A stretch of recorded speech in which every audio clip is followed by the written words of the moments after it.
You're listening to Just a Dude podcast with your host, Nathan. Sit back, relax, and enjoy the show. Let's roll.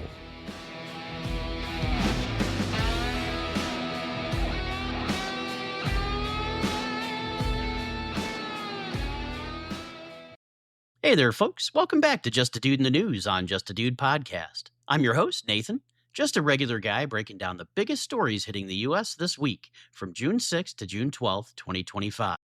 Please note, we're recording this episode a day early due to personal travel. We're keeping it chill, keeping it real, and diving into what's making waves across the country. No fluff, no bias, just the facts with a little bit of a laid-back vibe. Plus, we've got a bonus story today about something brewing for the weekend, so stick around. Grab your coffee, settle in, and let's get into the top 10 news stories of the week, plus that bonus one. Here we go. All right, let's kick things off with a big one.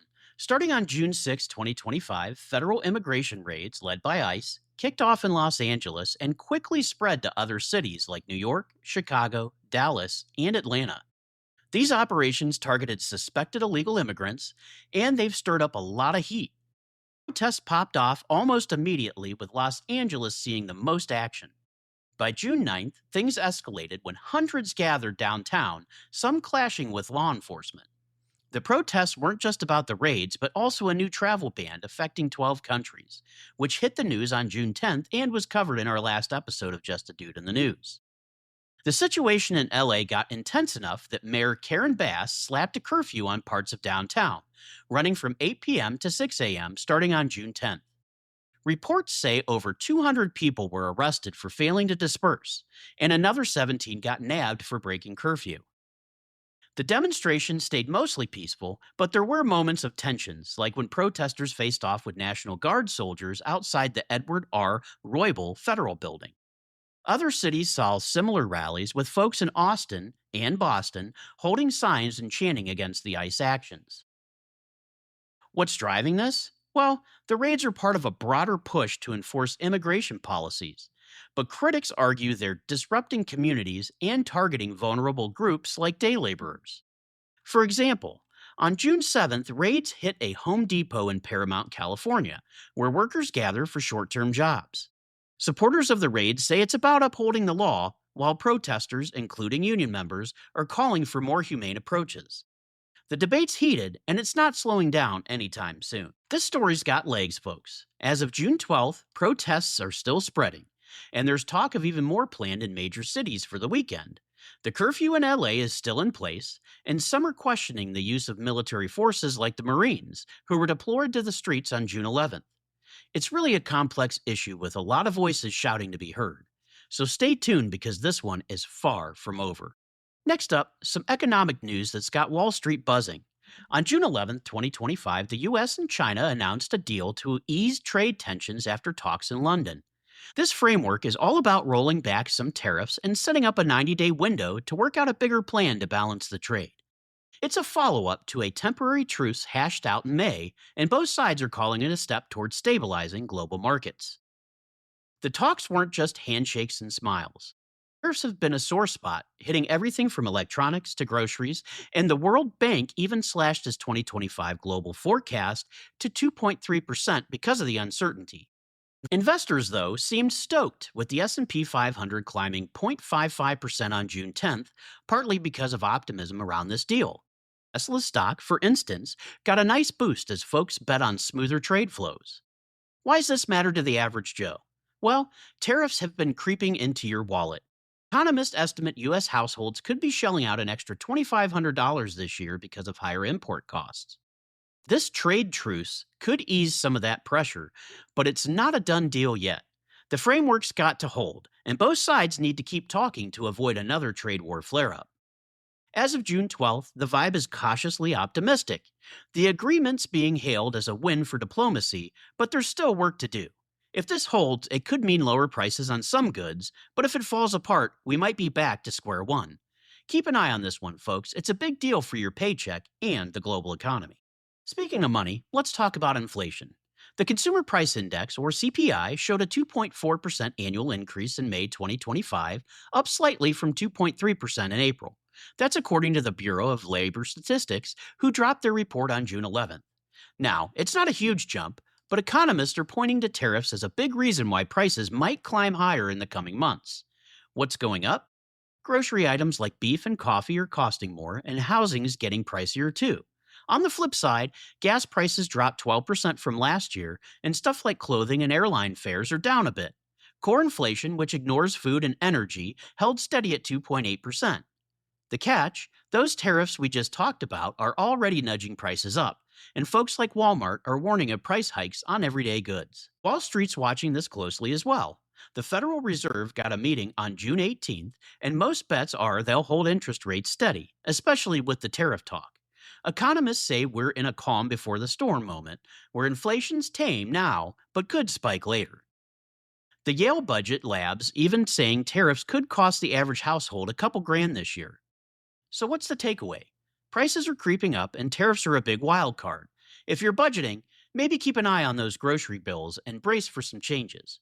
We'll know more when the Fed makes its next move, but for now, it's a waiting game. All right, let's shift gears to something global. Oil prices jumped over 4% on June 11th, hitting a 2 month high. Why? Reports came out that the U.S. might evacuate its embassies in Iraq due to security concerns in the Middle East. That's got markets spooked, and when markets get spooked, oil prices tend to climb. The Energy Information Administration also reported that U.S. crude inventories dropped by 3.6 million barrels last week, which added fuel to the price surge. Brent crude and West Texas Intermediate both saw big gains, with prices hovering in the low to mid 60s, according to JP Morgan's 2025 forecast. That's a big deal for anyone filling up at the pump or heating their home. This isn't just about geopolitics. Higher oil prices hit everything from transportation to manufacturing, which could mean pricier goods down the line. Plus, with inflation already as a concern, this could add more pressure on wallets. The Middle East situation's been volatile for a while, but its latest news has folks on edge about what's next. As of June 12th, the situation's still fluid. If tensions ease, we might see prices stabilize and go down a bit, but any escalation could keep pushing them up. For now, it's a reminder of how connected global events are to what we pay at the gas station. Keep an eye on these headlines, folks, as they definitely will impact your wallet in the days to come. All right, let's head back to LA, where things took a wild turn on June 11th. The U.S. Marines were deployed to the streets of Los Angeles with the authority to detain civilians as protests over those ICE raids kept going. This came after 6 days of mostly peaceful demonstrations that saw some looting and vandalism. That doesn't seem mostly peaceful to me. Anywho, the move sparked a legal battle with state and city leaders pushing back hard. Mayor Karen Bass and others have called the military deployment overkill, especially since the protests were largely contained to a few blocks downtown. Sure, only a few blocks were burning.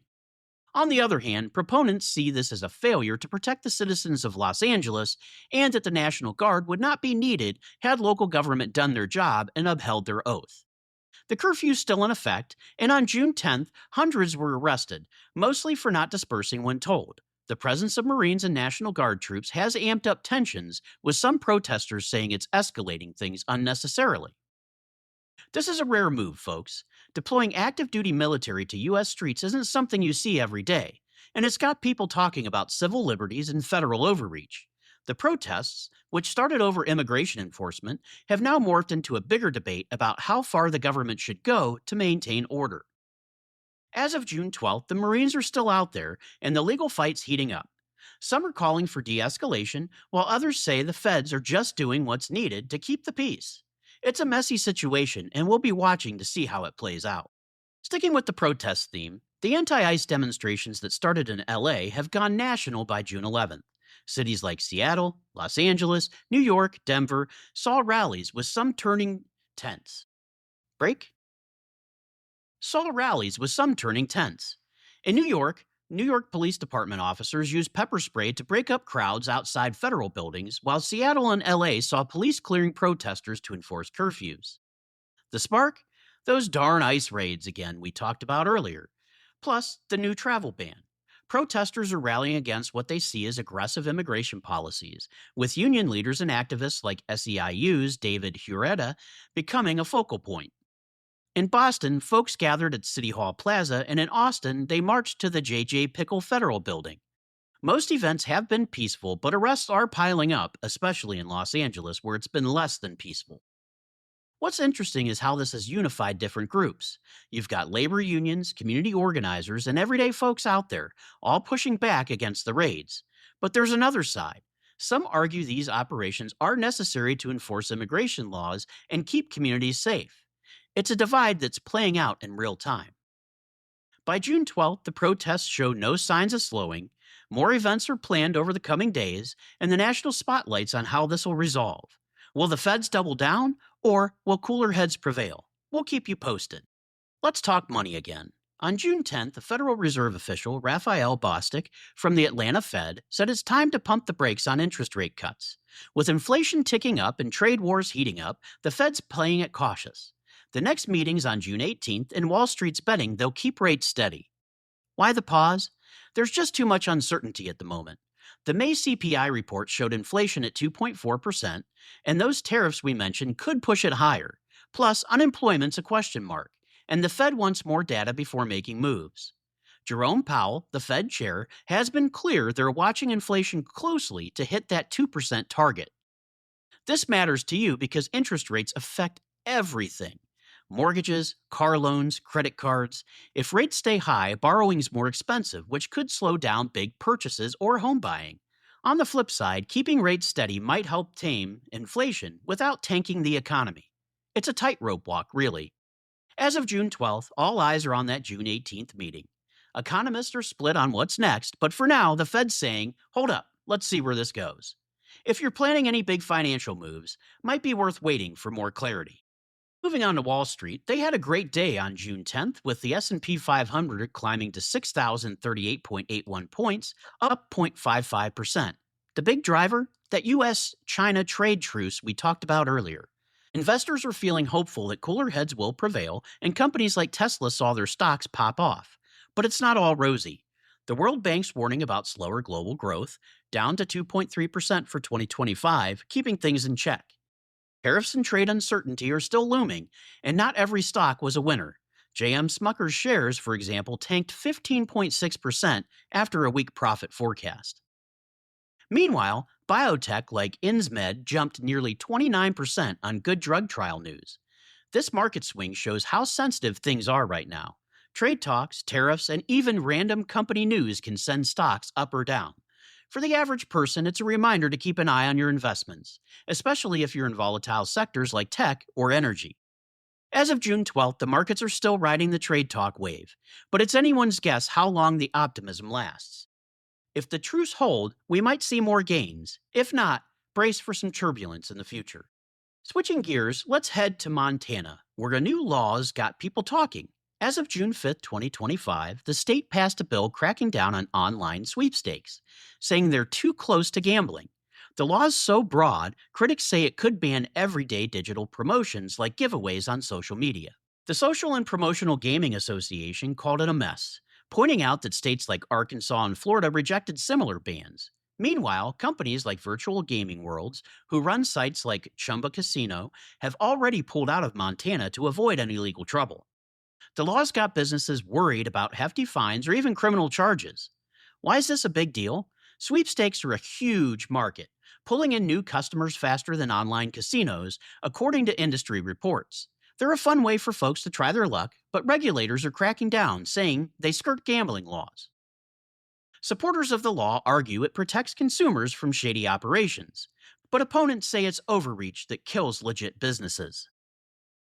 As of June 12th, debates heating up, with some calling for clearer rules. If you're into the online contests or run a business that uses them, this could affect you. Montana's law might inspire other states, so keep an eye out for changes where you live and work. On a somber note, on June 11, 2025, the world lost Professor Mahmut Gazi Yasargil, a pioneer in neurosurgery at age 99. Known as the father of microneurosurgery, Yazargil's work revolutionized brain surgery, especially with his invention of the Yazargil aneurysm clip. Born in Turkey in 1925, he changed how doctors treat brain aneurysms and epilepsy. His techniques made surgery safer and more precise, saving countless lives. Colleagues and students worldwide have been sharing tributes, calling him a mentor and a legend. The clip he developed is still used today, and his research laid the groundwork for modern neurosurgery. It's hard to overstate his impact. Hospitals everywhere use his methods. Yazargil's passing has sparked reflection in the medical community. Institutions like the University of Arkansas, where he taught, are planning memorials to honor his legacy. For anyone who's had brain surgery or knows someone who has, this guy's work probably touched their life in some way. As of June 12th, the tributes keep coming in, and his influence will live on in operating rooms worldwide. Rest in peace, Professor, and thanks for everything. All right, folks, we're throwing in a bonus story today because there's something brewing that's got a lot of people talking.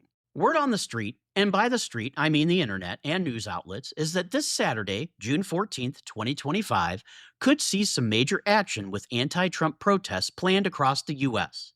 They're calling it No King's Day, and it's tied to a big military parade in D.C. for the Army's 250th anniversary. But here's the deal. There's chatter about these protests turning heated, maybe even riot-level chaotic. So let's unpack this, keep it chill, and figure out what's credible. First off, the protests are real and organized. A group called 50501, short for 50 Protests, 50 States, One Day, is behind this along with others like Refuse Fascism. They're planning rallies all over 1,500 cities, from big spots like LA and New York to smaller towns. The goal? Push back against Trump policies, especially the immigration raids we talked about earlier, and what they call a hostile government takeover.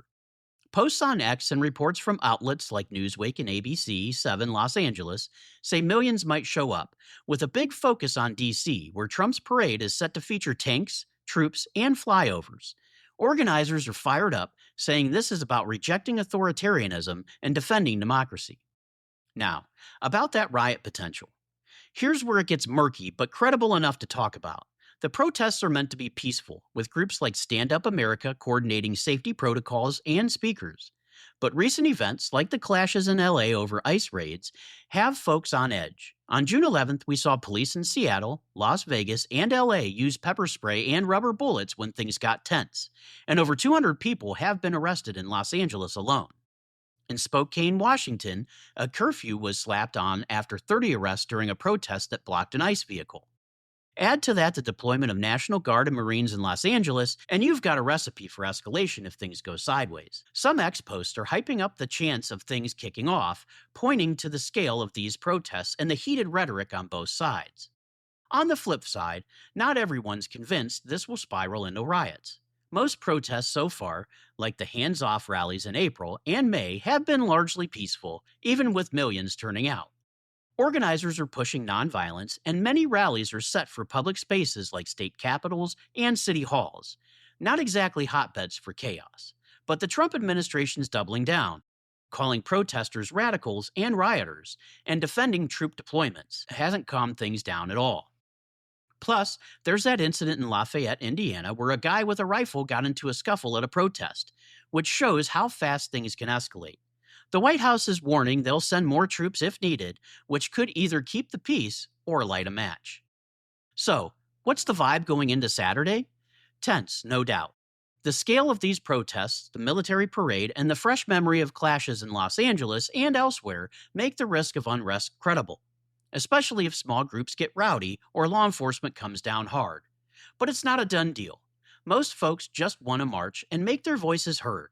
If you're near a protest, keep your eyes open, stay safe, and maybe check those X posts for real-time updates.